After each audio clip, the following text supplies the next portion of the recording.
pouvoir de la reine. Comme ça a été dissous, ben, ces gens-là ont aucun droit à ce donc un avis de pouvoir, avis d'autorité et tout ce quantique. Le criminel, je pense qu'il va être surutilisé, même si je l'ai déjà lu 3 fois. Donc on va déposer ça ici selon les accusations que je viens de noter. Si vous voulez qu'on se...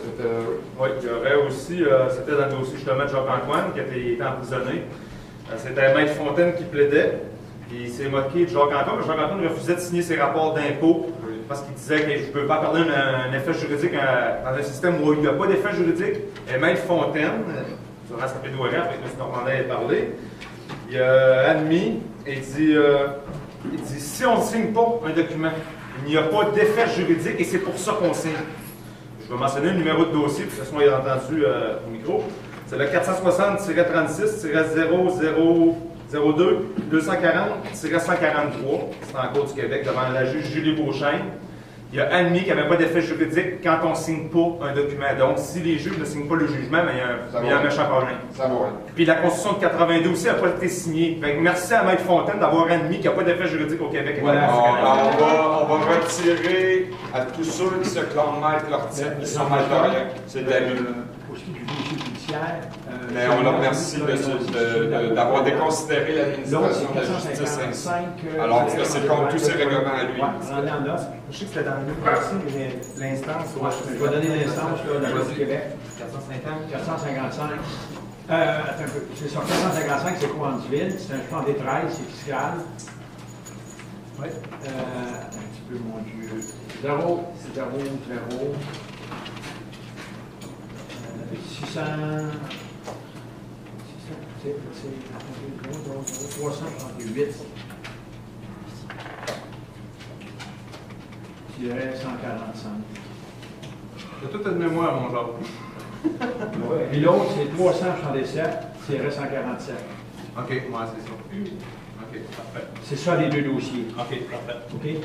Parce que je sais que c'était ça. C'était, je pense que ça, c'est le numéro juste de la procédure que Michel Lebrun avait déposée, je pense, la F95.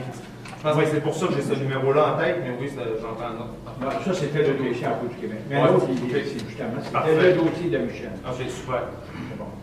Bon, là, on est rendu en décembre 2011. Alors, c'est sûr que le voisin nous empêche nous empêcher d'aller à la Cabernet.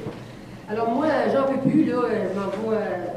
J'écris un texte à mon docteur. Je lui dis, ben là, signe-moi ça, parce qu'il a signé en signe d'appui, parce que il nous voit, puis il me voit, puis il sait comme je suis une personne normale. Mais là, je suis vraiment stressée.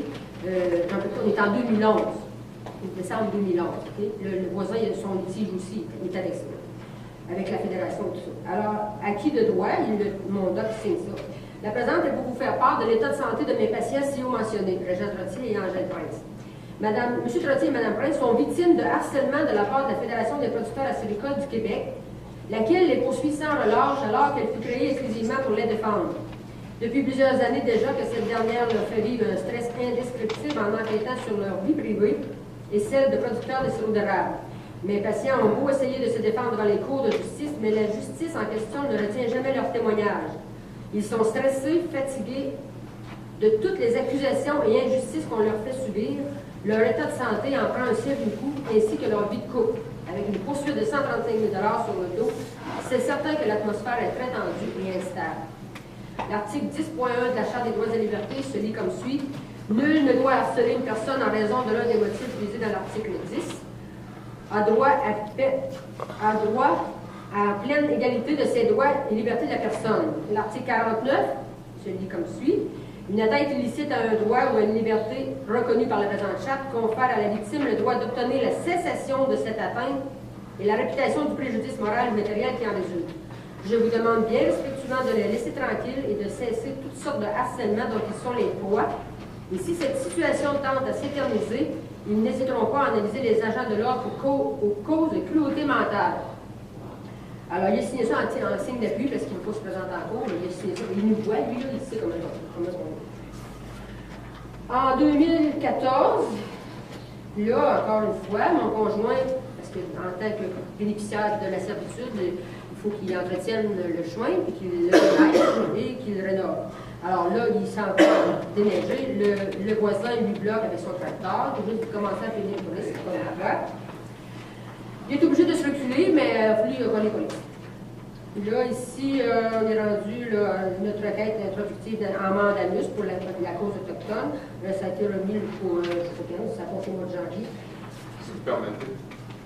Ici, dans le jugement dont on parlait précédemment, là, de Carole Julien, qui, je crois que c'est celui qui n'est pas signé. Oui, c'est ça. Ouais, effectivement, là, puis j'ai autre chose à dire sur ce que Paul est en train de rechercher. Pour moi, je voudrais juste mettre à la lumière le point numéro 25, tardivité du recours à la demande en nullité. Si vous voulez, faites ça, cette demande. La demande en nullité. Non, ça, c'est l'avocat avec les 10 producteurs. OK, donc vous aviez un avocat. C'est ça, c'est la fédération contre ici. Bon, ici, ça dit, là, pardonnez-moi d'interrompre, met en œuvre le pouvoir. Déjà, ce mot-là, ces gens-là n'ont pas de pouvoir, donc c'est de l'abus. Le contrôle et de surveillance de la Cour supérieure. Il est depuis longtemps reconnu que celui qui désire s'en prévaloir doit agir dans un délai raisonnable. Ce délai s'apparente au délai d'appel, 30 jours. Donc, il spécifie, là. Le tribunal exerce une discrétion à cet égard. Ce qui veut dire que finalement, 30 jours, ça ne vaut absolument rien. Mais je vous signale que la fraude nullifie tout contrat. Il n'y a pas de délai dans le temps pour nullifier la fraude. Si on aperçoit 5000 ans après, ben, ça demeure une fraude à l'origine, fait que le délai continue de courir. Donc, je voulais mettre en œuvre, en lumière, que la Fédération des producteurs acérocoles commet donc de la fraude, basée sur la preuve qui est présentée devant vous, et continue d'aller plaider la fraude en Cour supérieure. La Cour supérieure cautionne la fraude. Donc, on va déposer des accusations contre le juge de la Cour supérieure, celle-là en particulier, qui sera responsable de ses agissements et ses actes de fraude. Participation à la fraude, complot. Et puis, attroupement illégal aussi pour celui-là. Comment? Gangstérisme. Est-ce qu'on peut voir la définition de gangstérisme? Tu chercher la définition de gangstérisme? Oui, après ça, OK, permettez juste un instant. On a sur l'autre jugement ici, là, merci de donner la parole en 2 secondes. Sur l'autre jugement de la Cour supérieure, là, je voudrais juste vous pointer à l'origine qui fait 2 pages. Dans le fond, c'est une page recto-verso, qu'un greffier spécial avec une signature, un greffier adjoint, ces gens-là sont capables de faire des jugements de la Cour supérieure. C'est des greffiers, ce n'est pas des juges. C'est ça qu'on a ici. Ça, c'est la supposition de personne. Un greffier, si Paul veut bien nous dire. Ouais. Le mot greffier provient du verbe grec signifiant écrire. Autrefois, le greffier d'un tribunal était un officier ministériel titulaire d'une charge qui tenait la plume à l'audience. Les greffiers sont actuellement les fonctionnaires de l'État recrutés par concours. Dans une juridiction, ils sont chargés des tâches matérielles de rédaction, de reproduction des actes et de mise en œuvre des procédures de justice. Ils sont gardiens des archives de la juridiction et principalement des minutes. Donc, on a un abus d'autorité, un abus de pouvoir. Ce greffier spécial-là, François Leblanc, va devoir répondre de ses actes. On a manifestement un abus d'autorité, un abus de pouvoir. Donc, un greffier n'a pas le droit de le mettre en mandat. Non, il garde les archives. On vient de vous le dire. Très utilisé par l'Agence de revenus du Québec. Par contre, le greffier spécial, c'est celui qui peut rendre jugement. Parce que sur compagnon ex parte, normalement, comme dans mon cas à moi, devant la greffière Danielle Bernier, qui est dans mon dossier fiscal, Danielle Bernier, au lieu de me référer au juge Keble devant la Cour du Québec, aurait dû rendre jugement par défaut, parce que la partie défenderesse, sur laquelle l'introductif d'instance ne s'est pas présentée devant la greffière spéciale dans la salle du rôle. Donc, automatiquement, il n'avait pas le droit de comparaître. Et malgré tout ça, j'ai dû passer devant le juge Keble et le juge Keble a rejeté la cause. Alors que dans ce dossier-là, je poursuivais le Conseil canadien de la magistrature et le Conseil de la magistrature du Québec. Donc, ça représentait tous les tribunaux judiciaires. Et si le juge Keble avait été impartial, il aurait tout simplement rendu jugement par défaut et il m'aurait accordé ce que je réclamais. Et dans ce dossier-là, je réclamais 1 million de dollars par mois à vie depuis le 9 janvier 2004.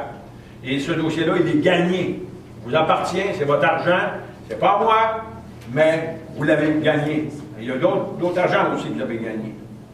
Il y a tout simplement aussi le fameux télégramme numéro 13-50-466, dans lequel chaque Québécoise et chaque Québécois, par mon emprisonnement, qui est prouvé dans l'immatricule SHE 0349-59-14, Aussitôt que j'ai été emprisonné, le gouvernement vous doit 100 000 $ par tête au Québec, et c'est de l'argent scriptural, c'est des droits de tirage spéciaux, c'est la même monnaie qu'utilise le Fonds monétaire international pour financer les pays, et présentement, vous avez gagné ça, j'ai été emprisonné. C'est pas compliqué. Sur le même jugement que précédemment, je me relais le cas. Au vu de l'article du Code de procédure du Québec, ça n'existe pas, le Code de procédure du Québec. Donc, je ne sais pas où est-ce qu'ils ont pris ça, puis sur quel chef on peut les accuser là-dessus, là. Mais là, eux autres, ils se basent sur un code qui n'existe pas pour condamner madame là, par un greffier spécial. Donc ça, c'est... Production de faux documents. Oui, ça, on l'a déjà déposé contre la Cour du Québec, là, mais c'est ça, code de procédure du Québec, il va falloir que je trouve un des articles du Code criminel pour pouvoir les inculper de ça aussi. La production usage de faux, on l'a utilisé. Dans le fond, là, on est rendu en février 2012. Alors, vous savez que le voisin nous a fait des menaces si tu ne veux pas régler avec la fédération, tu l'as pour 20 ans. Alors, en février 2012, là, on en dort, on se prépare les suites, là, parce qu'on est en février. Là, il y a des polices partout dans le bois, là. Ils veulent navire à la cabane à sucre chez nous, puis ils prennent le chemin de la servitude, puis ils se rendent jusqu'au bout au cordon, puis là, ben, d'autres, il faut tourner pour aller à la cabane à sucre, mais ils restent là, mais ils râlent dans le chemin, 2 chars de police, puis ils viennent gueuler dans notre cour, dans notre résidence, puis ils sont cachés dans le fond de la cabane à sucre du voisin quand on vient de la cabane le soir, fait que là, ils courent après mon chum, il y a un mandat d'arrestation sur le dos. Parce que là, lui, le voisin, à la barrière de la piste cyclable, parce qu'on a les empêchés de passer la fédération. Il y a les cadenas, ils nous embarrent. Nous autres, il n'y a pas personne qui peut venir chez nous à partir de cet hiver-là, parce que les barrières sont toujours barrées. Alors, c'est les bénéficiaires qui décident si les barrières sont ouvertes ou pas. Si les bénéficiaires ils ont affaire à aller à les cabanes, ou bien que nous, on a affaire à être chez nous l'hiver, bien, il faut que les barrières soient ouvertes parce que ça monte pour aller sur la route, puis ça poudre à la piste cyclable. Il faut toujours que ça soit ouvert l'hiver. Mais lui, il dit chez nous, c'est à moi, puis là, bon. Alors là, il y a un problème avec les cadenas et les barrières, puis quand les polices, mon chum a un mandat d'arrestation, ça va finir avec un engagement en février 2012. Tenez bien ça. Là, mon chum a un engagement sur le dos de ne pas aller près, garder la paix, de ne pas aller près de M. Chose, là, je ne le nommerai pas parce que c'est la mission. Pour ce que je déclarais précédemment, là, selon l'article 59 du Code criminel du Canada, pour l'utilisation du Code du Québec, là, du Code de, je sais pas quoi, là, merci. Ça va être des accusations selon l'article 59, sédition. Je vous lis ça ici, là, très brièvement. Enseigne ou préconise, publie ou fait circuler un écrit qui préconise sans l'autorité des lois de la force comme moyen d'opérer un changement de gouvernement au Canada. Donc, sans l'usage des lois, sous contrainte des menaces de madame, avec des menaces contre monsieur son conjoint, c'est exactement ça que ça donne. Donc ces gens-là sont non seulement en haute trahison, mais maintenant on a sédition, bande organisée et tout petit quantique qu'on est en train de nommer. Parce que, n'oubliez pas, là, pour tenir un tribunal comme ici, là, la GRC va rentrer avec ce code-là ici, si jamais ils veulent nous mettre dans la face. Puis c'est exactement ce genre de choses qui vont nous accuser, le cas échéant, des affaires comme sédition, conspiration. Il n'y en a pas de conspiration ici. Là. On est live sur Internet, on respecte la Constitution du Canada, il n'y a aucune loi qui est brisée, à moins que quelqu'un puisse préconiser qu'il a subi un préjudice par nos actions ici, ce qui n'est pas le cas. Y a-t-il quelqu'un qui peut clamer un préjudice? Non? Voilà. La seule chose qu'il y a, c'est que c'est ça, je craignais un peu avant justement la première session qu'on nous arrête pour attroupement illégal. Voilà. Et en fin de compte, c'est pas le cas, mais vous savez, c'est public, c'est sur Internet. Puis moi, j'ai expédié sur Internet au ministère de la Justice à tout le monde cet événement-là qui s'est produit aujourd'hui, qui a débuté hier, et ils sont tous au courant. Donc, écoutez, je pense qu'à quelque part, il y a quelqu'un qui marche sur des œufs, puis nous, ben, on peut au moins fonctionner. Donc, c'est pas un attroupement illégal. Bon, c'est public. On est là pour défendre la reine. Oui. C'est eux autres qui l'ont attaqué. Oui. Voilà, exactement. Attroupement illégal. Un attroupement illégal est la réunion de 3 individus ou plus qui, dans l'intention d'atteindre un but commun, s'assemblent ou, une fois réunis, se conduisent de manière à faire craindre pour des motifs raisonnables à des personnes se trouvant dans le voisinage de l'attroupement illégal, soit lorsqu'ils troublent la paix tumultueusement, on n'est pas en train de troubler la paix, soit par cet attroupement, ils ne provoquent inutilement et sans cause raisonnable d'autres personnes à troubler la paix. Donc, ça s'applique à eux parce que moi, quand je me ramasse dans une cour et qu'ils se ligue contre moi, honnêtement, j'ai juste le goût des pentes. Mais je ne peux pas faire ça parce qu'effectivement, je ne veux pas me retrouver dans une situation qui est comme celle-là. Par définition, ce sont eux qui font l'attroupement illégal. Donc, une cour qui se réunit pour garrocher des mensonges comme on a vu ici, là, ben, c'est un attroupement illégal. Parce que dans moi, ça crée une intention d'effectivement foutre le bordel. Fait qu'on va arrêter ça ici, là. On n'est pas en train de faire une émeute, on n'est pas en train de faire quoi que ce soit qui est criminel par rapport à ce code-là. De toute façon, il ne s'applique pas à nous autres. Fait que s'il rentre ici de la GRC ou la SUSQ ou la police de Cowansville, s'il y en a une, c'est fini. Ce code-là ne s'applique pas à vous autres, il s'applique aux employés de l'État. Puis c'est écrit ici, regardez, j'en ai un petit tag, là. La Cour supérieure, la Cour suprême du Canada a décidé dans Eldridge versus Colombie-Britannique, le règlement de l'État s'applique à l'État. Pour que ça s'applique à une entité privée, il doit être prouvé par eux autres qu'on est en train de faire une politique qui vient de l'État. Y a-t-il des agents de l'État ici? S'il y en a, vous êtes relevés de vos fonctions, vous êtes libérés, vos services sont requis, on vous souhaite une bonne journée. Vous êtes ici à titre privé, vous êtes responsable de vos paroles et de vos actes, et tout ce que vous pourrez dire sera revenu contre vous dans une cour de justice. Ça donne bien, il y en a une. J'ai avisé la section antifraude de la Gendarmerie royale du Canada avant que ça commence. Pour être certain que s'il y avait quelque chose à arriver, là, je voulais quand même qu'on me le dise immédiatement. Et il n'y a aucun problème, parce que je n'ai pas eu de réponse négative. Bon, ici, là, il y a un exercice non seulement démocratique, légal, mais c'est aussi un devoir moral en plus. Puis, c'est constitutionnel ce qui se passe ici. Il n'y a pas de doute à y avoir. Moi aussi, j'ai informé tout le monde. Il y avait toi qui étais avec la Revenu Québec, j'ai informé la Sûreté du Québec, les cours supérieurs, tout le monde est informé, mais la CSST sait qu'on est ici aujourd'hui. La Chambre des notaires, tout le monde est informé de ce qui se passe ici. Les absents sont toujours tard. Ils ne sont pas là pour défendre leur position, puis pourtant la chaise est là. Ils sont immunisés s'ils viennent s'asseoir. C'est le gars qui a commis 300 meurtres peut venir s'asseoir là. Il dit j'ai commis 300 meurtres. On ne peut rien faire. Merci d'être venu, bonne journée. Bonne vie, et absous. Ils ne sont pas là. Ils pourraient venir tout débâtir notre affaire. Il envoie un avocat assis là. Parce que les avocats sont permis ici seulement assis là. Puis ils pourraient tout débâtir notre patente ici.